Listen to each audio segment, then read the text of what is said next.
Now I know what it means to be free. For the spirit lives in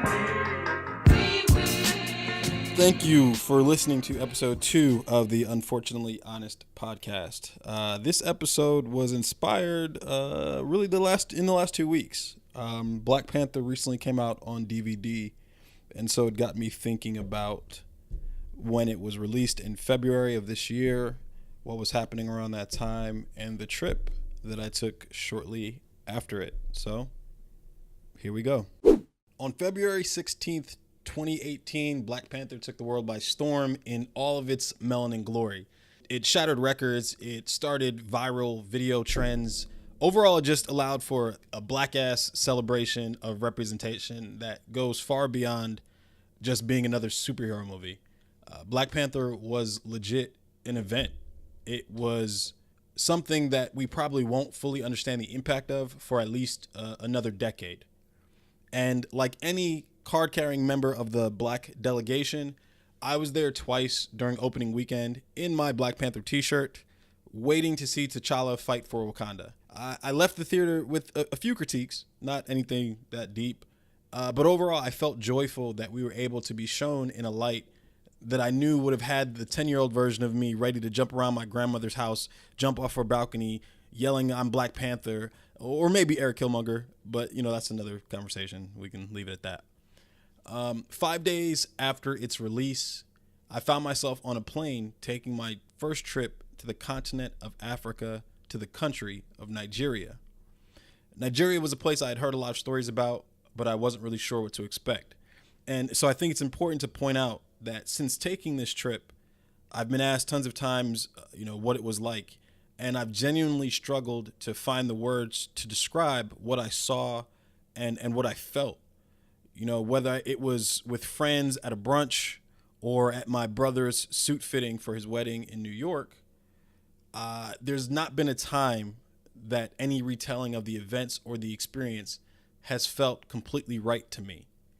In college, I minored in Africana studies. So, sometimes I think of myself as a nerdy but cool history buff when it comes to the diaspora of Black and brown cultures.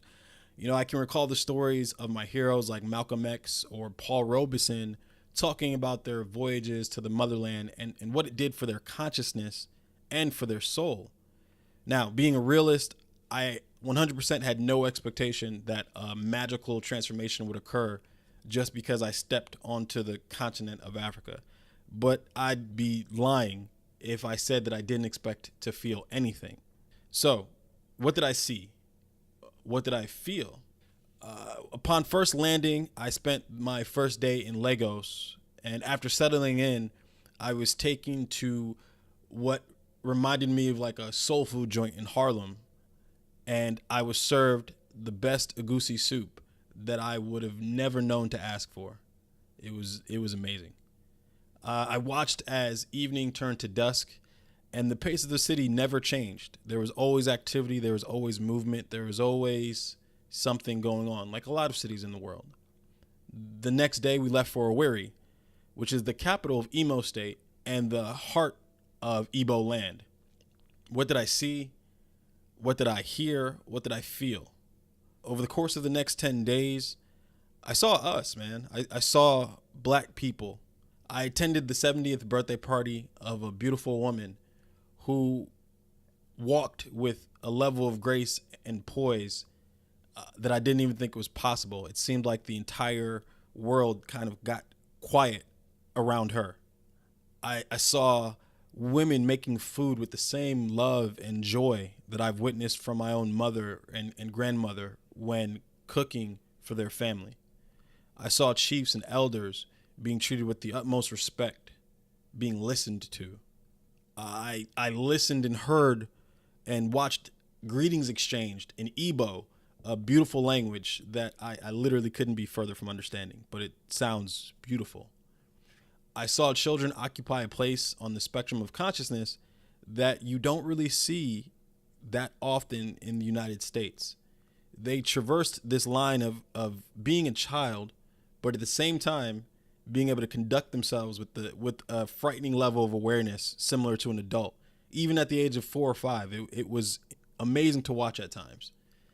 So I watched us dance. I watched us sing. I watched us hoot, holler. I watched us embrace. I watched us do what black people have been doing for centuries everywhere that we are. Both at the party that I previously mentioned and later at a club in Owerri, where the same level of excitement, the same movements could have been transposed over a brunch in DC, Brooklyn, Detroit, or Atlanta when Swag Surf or Bodak Yellow comes on. Any place where we congregate, there's a vibrancy to our culture, to our people, to people from our ancestry. And I use the word ancestry on purpose. I attended a Catholic church service and I sat amongst a sea of beautiful black people wearing traditional garbs, switching between English and Igbo so fluidly, located in the heart of Igbo land, literally in the blackest place I have ever been to in my entire life. And I look up on the wall and I see the widest picture of Jesus I've ever seen staring at me in both of my eye sockets for everyone to see. I'll be 100. I'll be honest. In that moment, I felt a streak of confusion, of irritation, of anger, and not at the effects of religion, but at the effects of colonization. I later went to see Black Panther for a third time while in Nigeria. I listened and I watched intensely, not to the movie since I'd already seen it twice, but to the audience. I waited to see what responses this movie evoked from this very African, very Nigerian audience. Viewers snickered mildly at the bad accents. Shout out to Forrest Whitaker. Women swooned at shirtless Michael B. Jordan. Everyone loved, legit loved M'Baku. And in the end, they all cheered for the Black Panther. Now, I could tell that the audience liked the movie. They genuinely enjoyed it. But I could also see that it was very obvious that the movie didn't impact them the same way that it did for so many black people in America. And so I started to ask why, started to have conversations, started to ask more questions while I was on this trip. And I continued to ask why. I sat one day and watched a man with no type of training take apart a 6-foot-tall power generator and put it all back together again. And when I was talking to him, I asked him, how did he learn to do this? And he looked at me and just very simply said, I just did it. I talked with a young lady who was majoring in computer science, but her school and her class didn't use computers. They just learned from books. Everywhere I looked, I saw and met people making something, repairing something, working on something, hustling, reusing, rethinking, reshaping everything around them in order to survive. And oftentimes doing it without any power for hours at a time. Shout out to NEPA.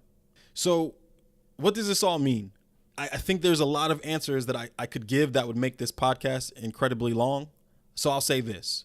For the first time in my life, I went to a place where I didn't have to think about my blackness. The cops, the cashiers, the owners, the bouncers, the clergy, the cooks, the soldiers, you should probably get it by now. Everyone was black and was able to focus on a million other things that didn't have to do with being black. If you come from a place like that and are able to survive and thrive while seeing black people make something out of nothing every single day, maybe a movie like Black Panther is cool and all, but it doesn't move you because you already understand that reality is more than possible. Overall, my time in Nigeria affirmed for me something that I had deeply suspected and always believed, that regardless of time, of distance, or the extraordinary circumstances we find ourselves in, we are infinitely more bound and connected by what makes us the same than we are divided by what makes us different. It's possible for something that's foreign to still be familiar, and for those two ideas to share the same space. Thank you for listening to episode 2 of the Unfortunately Honest podcast. I know this episode went over the 7-minute mark, but fight me. Thank you again. Until next time.